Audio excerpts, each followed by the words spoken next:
the UTRGV people have been fantastic today. You know, as we talked about before, it's the people here that make the Valley special. And I've had an opportunity just to get around campus and see some of the facilities, the football stadium, basketball arena, and then obviously this is a gym. You know, the fact that we get to have our swimming and diving championships here is just an awesome opportunity for our student athletes, not only because the venue is so fantastic, but it's also because they get the opportunity to come down here to the Valley to get an opportunity to visit a different part of the country than most of them would ever have an opportunity to do otherwise. So it's just a fantastic opportunity for the conference, and we're so pleased to have this partnership with UTRGV. When UTRGV joined the WAC was something far different than it is today.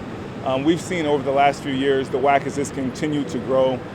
We are full of institutions that kind of see the big picture, have a desire to compete at the national level, or they want to invest. But it's also just about the student athletes and a desire for those student athletes to have these experiences. You're starting to see some of the strength within our league. From a men's basketball standpoint, we were the number 15 conference in the country this past year. We had a team reach the second round of the NCAA tournament.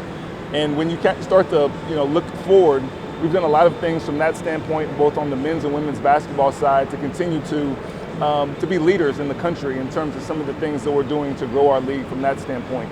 We've had other sports, baseball comes to mind. Obviously, UTRGV has a proud history in baseball, but we had 2 teams into the NCAA tournament this year. We want to be a multiple bid league in multiple sports, and we're well on our way to doing that. We know that obviously basketball is oftentimes the front porch of an institution from an athletic standpoint because of March Madness and what that means. And what we wanted to do is find a way to create situations where we put our best teams in a given year in position to get great seeds, potentially even at-large consideration. And what we wanted to do is to reward teams for their effort across the entire season. It seems odd that everything is based on 16 to 18 games that take place at the second half of the season versus taking the entire body of work into account.